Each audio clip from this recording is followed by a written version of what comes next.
Веселую или грустную? Грустную.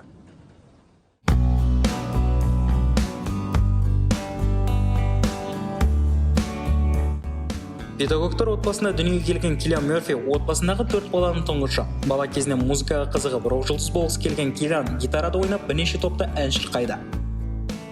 Інісі Пеггимен бірге Фрэнк Заппаның құрметіне арналған The Sons of Green Giants тобында да өнер көрсеткен болатын. Әншілік өнер 1996 жылы музыкалық лейблмен келісімшарт жасау мүмкіндігін сыйлады.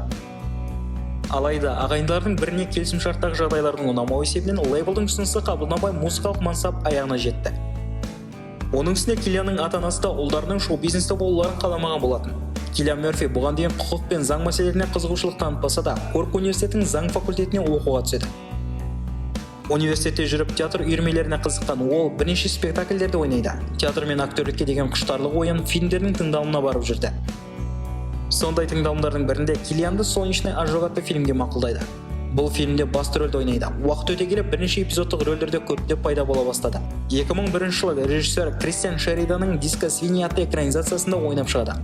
Актерлік ойыннан басқа бұл фильмнің саундтрегін жазып шығып, өз орындап шыққан болатын. BBC-дің «Дороги, которые мы выбираем» атты тарихи шағын сериалында Киллиан Мерфи алғаш рет романтикалық қаһарманның рөлін ойнайды.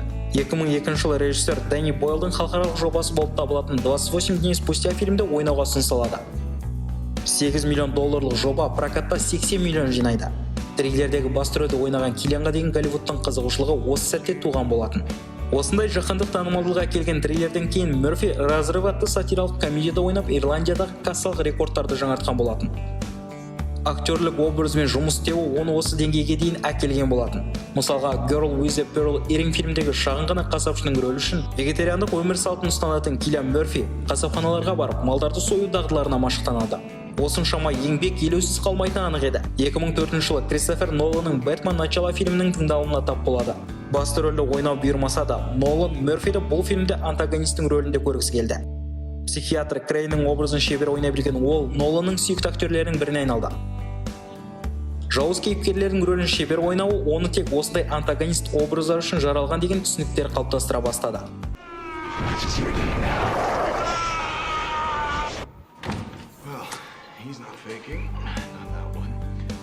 Киллиан Мерфи өзінің амплуасы жайлы: «Мен жаман қаһармандар образының лимитін тауысқан сияқтымын. Ендігі әрі антагонистердің рөлін ойнамаймын. Мен өзімді жауыздың рөлі үшін жаралды деп есептемеймін.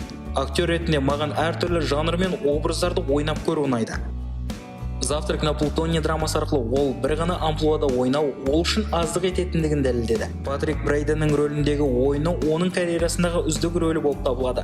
Осы образ үшін Алтын глобус сыйлығына үміткер атанды. 2005 жылы Кен Лоучтың үздік картиналарының бірі «Ветер, который колышет Вереск» атты тарихи драмасында ойнайды. Фильм Киллианның туған жері Корк қаласында түсірілді. Лондон театрындағы Love Song спектакліндегі ойыннан кейін түсірілім алаңына қайта оралады. Бұл жолы ол Дэнни Бойлдың фантастикалық картинасы «Пекла» фильмде ойнап шығады. Бұл фильмнің түсіріліміне дайындық барысында ол Женевадағы ЦЕРН лабораториясының физиктерімен сұхбаттасып, образға барынша дайындалған еді. 2007 жылы ол өзін жаңа образда байқап көрді. Watching the Detective атты романтикалық комедияда Люси Люмен бірге ойнайды.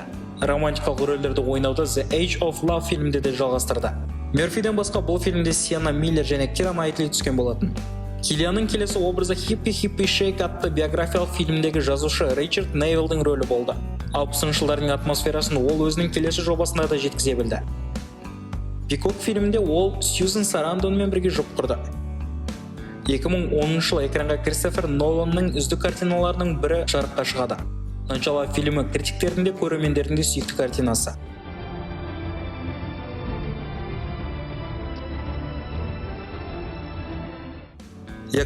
жылы театр мен кино өнерін қатар алып жүрген Киллиан «Диско Свини» фильмінен таныс режиссер және драматург Энди Уолштың «Мистерман» моноспектаклінде сәтті ойнап шығады. Бұл ойын үшін ол Драма Деск жүлдесімен Irish Times газетінің премиясымен марапатталады. Ары қарай «Побег» атты британдық хоррор мен Эндрю Николдың «Время» ғылыми фантастикалық фильмде ойнайды. Және Роберт Де Ниро мен Сигурни Уивер сияқты жұлдыздармен «Красные огни» триллерінде ойнап шығады. Бұл жобалардан кейін оның жұртқа танымал «Бэтмен. Возрождение легенды» фильмдегі образы жалғасын табады. Ал «В сердце моря» фильмде Крис Хемсвортпен бірге ойнап шығады. 2017 жылы кинотеатр экрандарына шыққан Ноланның Дюнкерк атты әскери драматургиясында Мёрфи, Том Харди, Марк Рейланс және Кеннет Браномен ерекше актерлік топтың мүшесі болды. Осы жылы Бен Уитлидің «Перестрелка» комедиясында да басты рөлдердің бірін сомдайды. Фильмде Мёрфиден басқа Арми Хаммер, Бри Ларсон және Сэм Рейли де кездеседі. Хватай чемодан! Ты ж баба, в бабу стрелять не будут! Черт виноват! Жалпы осындай жобалардағы ерекше образдар үшін Бафта жүлдесі мен Золотой глобус премиясының номинанты атанды. Киллиан Мёрфидің фильмографиясындағы ерекше картиналардың бірі «Острые козырьки» атты гангстерлік ретро сериал болып табылатындығы айтпаса да түсінікті шығар. Жалпы бұл сериалға дейін Мёрфи жайлы көрермендердің көбісі білмесе, сериалдың шығу сәтінен бастап Киллиан Мёрфидің жеке жанкүйерлері геометриялық прогрессияда өсе бастады. Қазіргі күнде ол Том Харди, Брэд Питт, Леонардо Ди Каприо сияқты үздіктермен бір қатарға жайғасқан жұлдыздардың біріне айналды. Ал енді сериалға келетін болса, Шелбилер отбасы жайлы сериалда Мёрфи басты рөлмен қатар сериалдың продюсерлік жұмыстарына да белсене атсалысуда. Сериалдың ерекше тұстары ретінде 20 ғасырдағы Бирмингем мен Англия атмосферасы және Киллиан Мёрфидің образына тоқталуға болады.